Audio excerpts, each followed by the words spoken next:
Ahlan wa sahlan. Baik teman-teman, pada kesempatan hari ini izinkan saya memperkenalkan terlebih dahulu. Saya Muhammadun, salah satu mahasiswa dari Fakultas Tarbiyah Prodi PAI semester 5 Institut Agama Islam Bunga Baksia Cirebon. Baik, pada hari ini saya mendapatkan tugas dari salah satu mata kuliah kepemimpinan pendidikan dengan dosen pengampu Bapak Agustian Ali Rohman MPDI.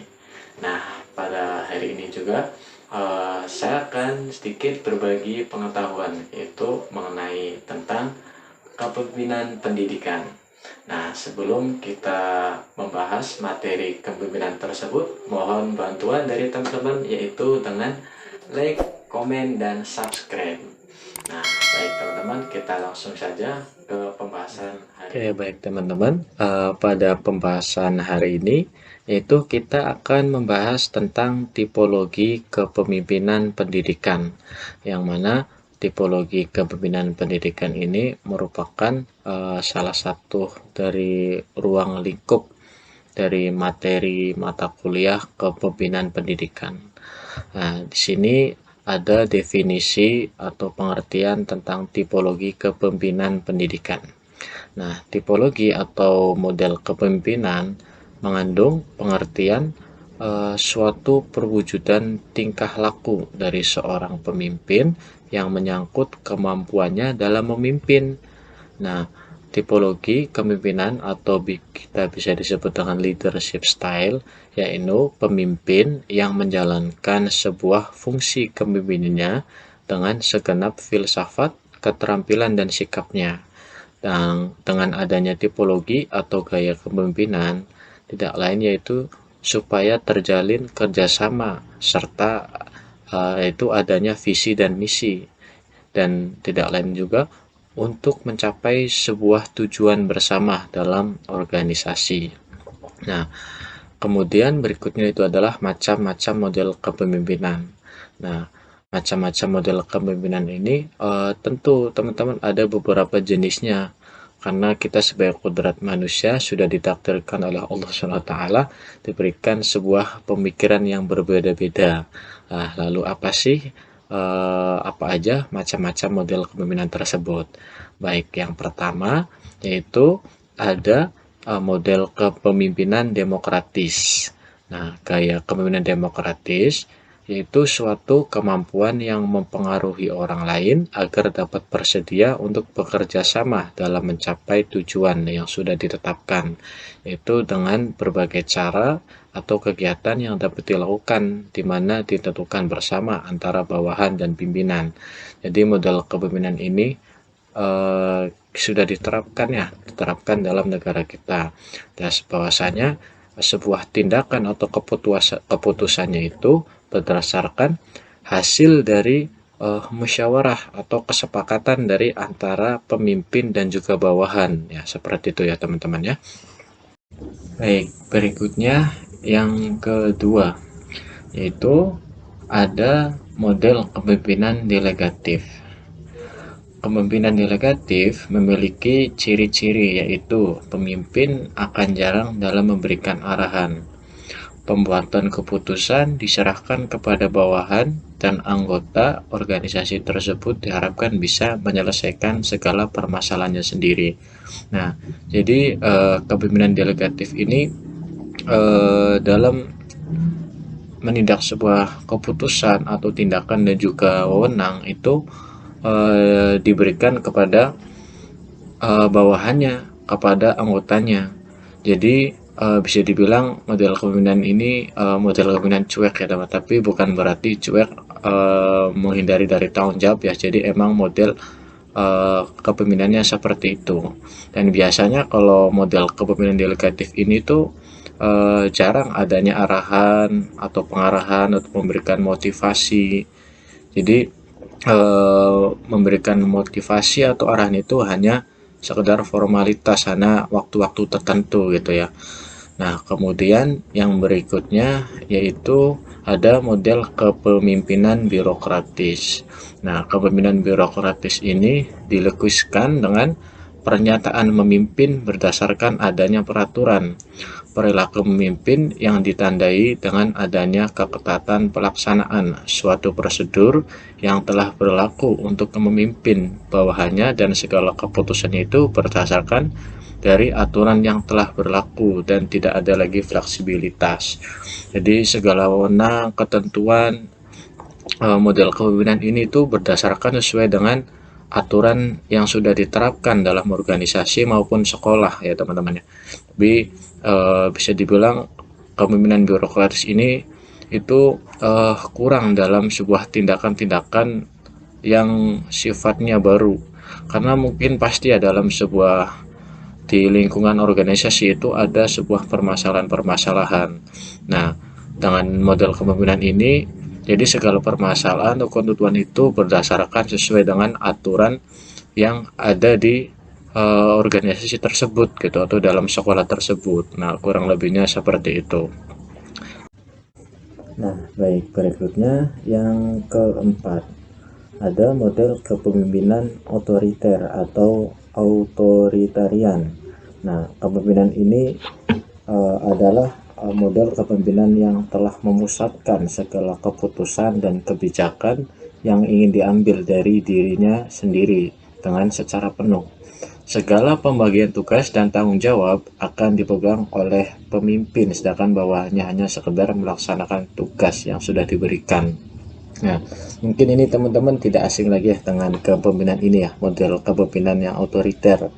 Kan kita bisa menyebutnya model kepemimpinan ini model kepemimpinan yang terlalu ekstrim gitu ya. Karena kenapa sih dibilang ekstrim itu? Karena segala bentuk keputusan, aturan maupun wewenang itu hanya ditentukan oleh pemimpin tanpa adanya minta pendapat, tanpa mintanya adanya musyawarah dari bawahannya ya, seperti yang sudah diterapkan dalam kepemimpinan di Korea Utara ya, mungkin seperti itu. Nah, kemudian yang berikutnya yang kelima yaitu ada model kepemimpinan karismatik. Nah, kepemimpinan karismatik ialah model kepemimpinan yang mampu menarik orang atau bawahannya. Mereka akan terpesona dengan cara berbicaranya yang akan membangkitkan semangatnya. Nah, model kepemimpinan karismatik ini biasanya model kepemimpinan yang seseorang yang memiliki kata-kata bijak ya, kata-kata motivasi yang sering bisa membangkitkan semangat dalam sebuah kelompok, dalam sebuah organisasi.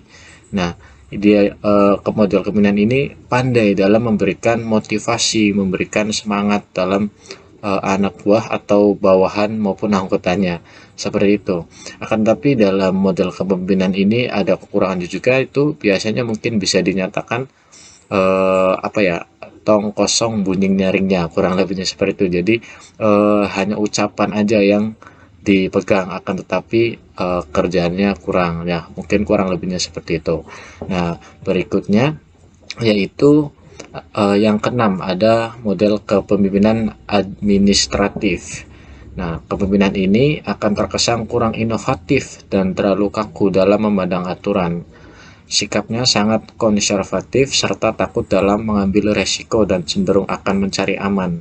Nah, jadi model kepemimpinan ini itu dalam mengendalikan atau memimpin sebuah organisasi atau sebuah pendidikan sekolah, dia itu hanya memandang sebuah aturan semata ya. Dan juga setiap kali ada sebuah pengambilan keputusan atau kebijakan, dia canggung dalam menentukan keputusan, sehingga dia hanya mencari sebuah keamanan. Makanya bisa dibilang ini terkesan model kepemimpinan ini kurang inovatif, karena hanya berpatok pada sebuah aturan dan juga tindakannya kurang dalam menentukan sebuah keputusan dan wewenang. Nah, kurang lebihnya seperti itu. Oke, baik, berikutnya yang terakhir yaitu ada model kepemimpinan visioner.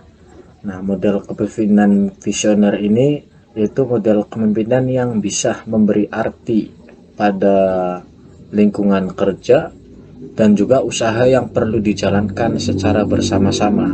oleh para anggotanya, yaitu dengan cara memberikan arahan dan makna pada suatu kerja dan usaha yang dilakukan berdasarkan visi yang jelas. Nah, model kepemimpinan ini kita bisa dibilang model kepemimpinan yang baik yang perlu kita terapkan juga ya teman-teman ya, karena dalam model kepemimpinan ini pemimpin itu mampu memberikan sebuah kemampuannya untuk memberikan semangat dan juga memberikan arti pada pekerjaannya. Jadi diarahkan bagaimana prosedur pekerjaan atau sistem manajemen kita, apa yang harus kita kerjakan.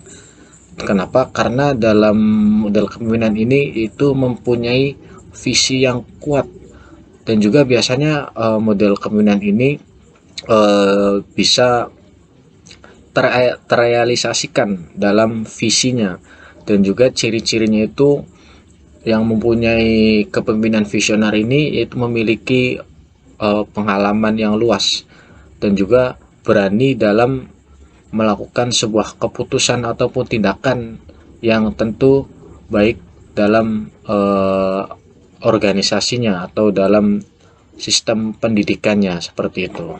Nah, kemudian yang terakhir yaitu ada kesimpulan.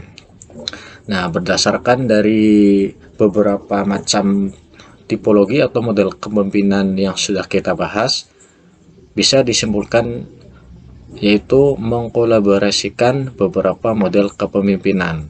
Nah, dari model-model yang sudah kita bahas, lebih baiknya kalau kita memilih dari salah satu model kepemimpinan yang sudah kita bahas, alangkah baiknya mungkin kita bisa mengkolaborasikan dari beberapa kepemimpinan tersebut ya. Karena dalam model kepemimpinan yang sudah kita bahas, tentu ada kekurangan dan juga kelebihannya.